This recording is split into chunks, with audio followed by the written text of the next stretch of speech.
Hello everyone. இப்போ நம்ம பார்க்க போற ஒரு ப்ராப்ளம் வந்தது NMMS எக்ஸாம் ரிலேட்டட். இது NMMS எக்ஸாம் ரிலேட்டட் மட்டும் சொல்ல முடியாது.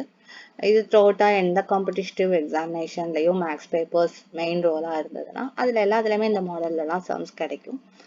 ஸோ அதனால வந்துட்டு நம்ம இந்த ப்ராப்ளம்ஸோட ஷார்ட்கட்டும் பார்க்கணும். அட் த சேம் டைம் வந்து ப்ரொசீஜராகவும் நமக்கு சால்வ் பண்ண தெரிஞ்சா it's benefit for us. Question என்னன்னு பார்க்கலாம். Which is the greatest among the following? So, ஒரு 4 ஆப்ஷன் கொடுத்துருக்காங்க. எல்லாமே வந்து இட்ஸ் கன்சிஸ்ட் ஆஃப் 4 2s. எல்லாத்துலேயும் ஒரு ஒற்றுமை என்ன அப்படின்னு பார்த்தோம்னா இது எல்லாத்துலேயும் இருக்கக்கூடிய நம்பர்ஸ் 2 2 2 2. அது இருக்கக்கூடிய பிளேசஸ் தான் டிஃப்ரெண்ட். ஓகேவா? இப்போ நம்ம பார்க்க போற இது வந்து என்னன்னா இந்த 4 ஆப்ஷன்ஸ்ல எது வந்து ரொம்ப பெரிய நம்பர்? எல்லாமே it's consist of 2 but which is the biggest அப்படின்னு பார்க்க போறோம். ஸோ இதுல வந்துட்டு பவர் ரூலும் இட்ஸ் அ மெயின் ரோலா இருக்குது. அப்புறம் எப்படி ஒரு அப்ராக்சிமேட் பண்ணலாம் பார்த்தோம்னா அப்படிங்கிற இன்னொரு ஒரு கண்டிஷன்ஸ் வந்து ஃபாலோ ஆகுது. ஓகே, இப்போ நம்ம வந்து ஸ்டார்ட் பண்ணலாம். எதுல இருந்து ஸ்டார்ட் பண்ணலாம்? ஆப்ஷன் 1ல இருந்து நம்ம ஸ்டார்ட் பண்ணோம். Okay, so option 1 2 power 2 power 2 power 2. So there are 4 2 power 2 power 2 power 2. இந்த இடத்துல நம்மளால வந்து இந்த பவர் ரூலை யூஸ் பண்ண முடியாது. நமக்கு ஒரு பவர் ரூல் ஏற்கனவே தெரியும். என்ன power rule? a power m whole power n equal to a power m. இந்த பவர் ரூல் இருக்கு. ஆனா இதை வந்து இங்க யூஸ் பண்ண முடியாது.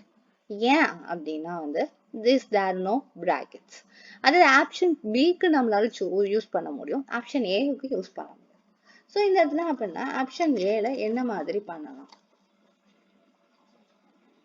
ஆப்ஷன் ஏவுக்கு என்ன மாதிரி பண்ணலாம்? இப்போ வந்து ஹையஸ்ட் பவர், நம்ம போட்மாஸ் ரூல் படி வந்துட்டு ஹையஸ்ட் பவர் என்னவோ அதைத்தான் நம்ம சால்வ் பண்ண போறோம். 2 பவர் இந்த 2 அப்படியே வச்சுக்கலாம். மேல இருக்கிற இந்த 2 பவர்ஸை பார்ப்போம். 2 power 2 is 4.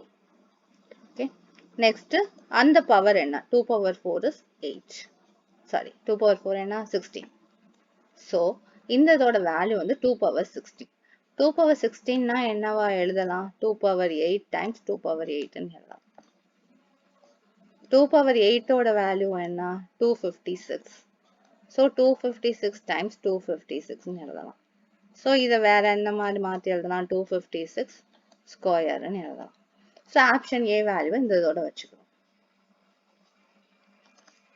இப்போ ஆப்ஷன் பிக்கு வாங்க. ஆப்ஷன் பியில் வந்து நம்ம அப்ளை பண்ண போகிறது இந்த ஃபார்முலா 2 power 2 டைம்ஸ் அந்த பவர் எல்லாத்தையும் நம்ம மல்டிப்ளை பண்ணிக்கிறோம். மல்டிப்ளை பண்ணால் 2 power 8 தான் வருது, வெறும் 256 தான். ஓகேவா? இப்போ இங்கே 2 2 2 ஹோல் ஸ்கொயர்னு வருது. ஸோ இப்போ நம்ம பார்த்தாலே தெரியும் எப்படி பிரிக்கலாம் அப்படின்னு.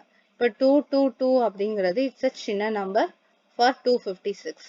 அப்படிங்கும் போது 2 2 2 square it's less than 256 square. இது நமக்கு பார்த்தோன்னு தெரிஞ்சிடும். அது போக நமக்கு என்ன தெரியுது? ஆல்ரெடி வந்து 256 தான். ஸோ 256 ஆல்ரெடி சின்ன நம்பர் ஃபார் 256 ஸ்கொயர் பிகாஸ் இது டபுள் டைம் மல்டிப்ளை பண்ணுறதுனால. இப்போ இந்த 2 2 2 2 அப்படிங்கிறது எதுக்கு இடையில வரலாம் அப்படின்னு பார்த்தோம்னா இந்த 256க்கும் 2 2 2 ஸ்கொயர்டுக்கும் நடுவில் வர சான்சஸ் இருக்கு. பிகாஸ் வந்துட்டு இது 2222ன்னு வருது. அதே இது வந்து நமக்கு 222 ஹோல் ஸ்கொயர், இதனுடைய வேல்யூ வந்து எதுக்கு பெருசா இருக்கும்? கண்டிப்பா 40,000க்கு பெருசா இருக்கும். Because 200 is less than 222. So 200 square is less than 222 square. So அப்படின்னா 40,000 விட இது கொஞ்சம் பெருசா இருக்கும். இந்த 2222ங்கிறது வந்துட்டு 40,000ஓட சின்ன நம்பர் தான். அப்படிங்கிறதுல இதுல இருக்க 4 ஆப்ஷனையும் நம்ம வரிசைப்படுத்தி பார்த்தோம் அப்படின்னா என்ன வரிசையில வரும் அப்படின்னா 256 first வரும், that is B option is less than, C option is less than, A option, sorry, D option, yes, you are right. D option and less than A option. So the greatest தான் நமக்கு கேட்டிருக்காங்க. Greatest என்ன? It's a A. So our answer is option A. This is our answer for our question. Okay. இதுல நம்ம வந்து மெயினா பார்த்தது என்ன? பவர் ரூலை எங்க யூஸ் பண்ணணும், எப்படி யூஸ் பண்ணணும். ஸோ பிராக்கெட் இல்லை அப்படின்னா அதுல வந்து பவர் ரூல் அப்ளை ஆகாது. பிராக்கெட் இருந்துச்சுன்னா தான் பவர் ரூல் அப்ளை ஆகும். இதை நம்ம கேர்ஃபுல்லா பார்த்து நம்ம சம் பண்ணணும். தேங்க்யூ.